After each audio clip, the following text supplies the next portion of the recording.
What's up guys, Houndish here, and today I'm going to be showing you guys the Netduma R1 router. So this is designed to improve your experience and limit or eliminate lag in multiplayer games. In full disclosure, Netduma did actually send me this router to do a review, so I'll be giving an honest opinion about the device and everything like that, and we'll see just how beneficial it can be for online gaming. So the Netduma looks like this. It's a hardware router which you connect to your ISP device, and then it's software controlled from your browser, allowing you to apply multiple settings and all of the kind of trademark Netduma capabilities. So firstly, let's go over the key features of the device and software, and then I'll give some impressions. So firstly, one of the flagship elements of the R1 router is host filtering. So what this does is primarily limit which hosts you can connect to in multiplayer games. So you select your location in the software. I'm in the UK, so you can see my location right here, and this radar around it shows the distance that I've set my host filtering to. So the router itself is now only going to allow me to connect to hosts within this distance range. You can expand the allowed distance by using the slider at the top.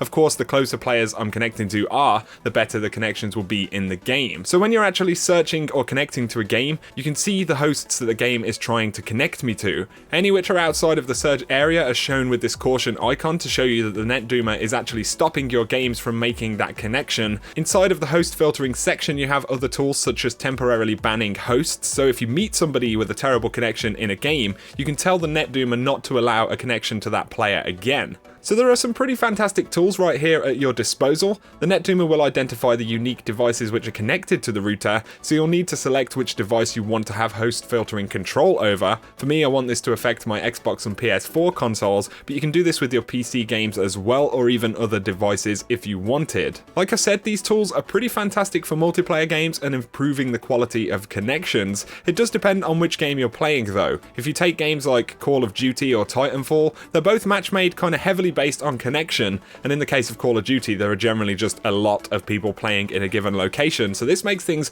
relatively easy. But with a game like Destiny, the matchmaking ranks skill very highly, and because the skill curve is somewhat extreme, the game will end up matching you to players which are pretty spread out and generally very far away, especially if you're at the upper end of the skill ranking. The problem with this in particular is that if you try to limit your host distance too much, you'll have a much harder time finding games because your Netduma won't like the connections which Destiny is designating. Having said this though, you can change that distance filter to a much wider search for something like Destiny, and then have different settings for other games like Call of Duty, which you can take advantage of this feature a little more inside of those particular games. Host filtering in general though is very unique to this device, so if connection is really important to you, then this will be very useful. Another key function of the Netduma is congestion control, and what this allows you to do is determine how much of your overall internet bandwidth can be used by devices on your network. So you can see my devices right here. I have my main desktop PC, this is what I record and edit everything on. I've got my Xbox and PS4 as well as laptops and phones and things like that. The sliders on the screen control a percentage of your bandwidth which you want to dedicate to particular devices. So I have a lot of my upload bandwidth dedicated to my main PC for uploading to YouTube and things like that, and you'll see I have much less dedicated bandwidth to other devices since my PC is really where I need those upload speeds. Equally, if you have quite slow internet, you can boost your consoles up and limit the speeds of other devices, which can really help with stability, especially if you're in a home environment with a lot of demand on your internet. So that's a really useful tool, but you can also tick share access as well. And what this will do is ensure that any bandwidth you're not using on the dedicated devices can be freed up and used by other devices on the network. So it essentially stops your congestion settings from being strict all of the time and gives your highest priority devices the connection that you've assigned to them, but only when you need it. Again, this is a really solid feature of the device. If you want some advanced control of your network, it's a great feature, and honestly, I can't really fault this feature whatsoever. It makes this kind of customization way friendlier to general gamers and is really pretty hassle-free for content creators as well. Before we move on to some of the other features, we have a VPN section, so this allows you to easily apply VPN settings to particular devices. So VPNs, or virtual private networks, essentially generate a different IP address to your actual IP address, which you'll use to connect to the internet, meaning that if someone DDoSes your connection, they'll actually be attacking a virtual IP address, so your connection won't be affected. If this happens, all you need to do is reset the VPN, which creates a new IP address for you. So if you're a streamer or a well-known player, this can really protect protect your privacy as well as protect your connection from malicious threats. This is something that you can do without a Netduma, but it's a neat feature built into this software because it can manage your settings for individual devices, and like I said, it's bundled into this control panel. The only thing to note is that you do need your own VPN provider. That is of course a separate service, but particularly for professional users, this is a really nice feature.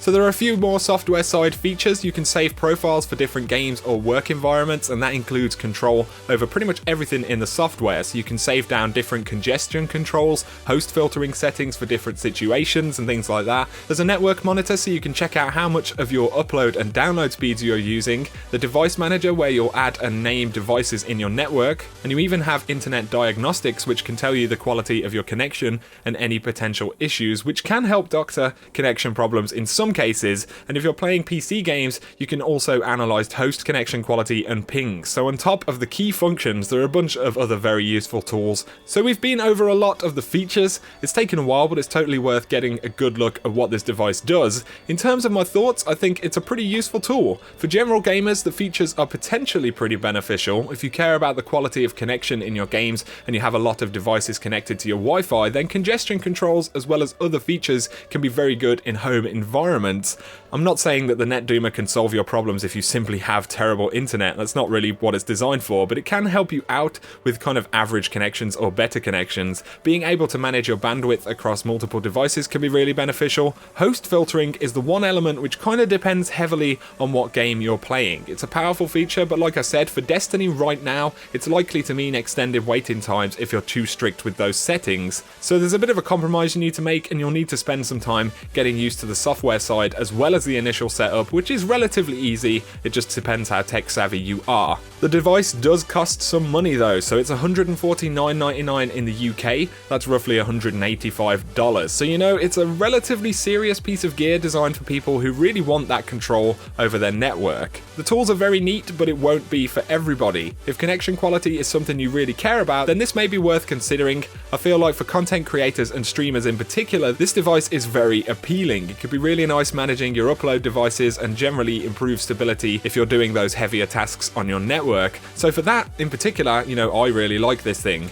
but I do feel like it's a bit pricey for the average gamer. Like I said, it's one of those things, you really have to kind of be invested in it to spend this kind of money. But if a serious setup is what you're after, then this could absolutely be a great addition. So there you go guys, just some thoughts from me about the Netduma R1 router. It has some really unique functions, some really cool things built into it. I've been enjoying it personally. It's very beneficial, like I said, for the content creation side of things. So I want to say a big thanks to Netduma for sending this out to me to try out. It's been an absolute pleasure. You guys can check out links to the Netduma website and the Amazon page in the description box down below. But if you have enjoyed this video, a like is always appreciated. Let me know if you think this device could be useful for you. But for now, thanks a lot for watching guys, and you have an awesome day.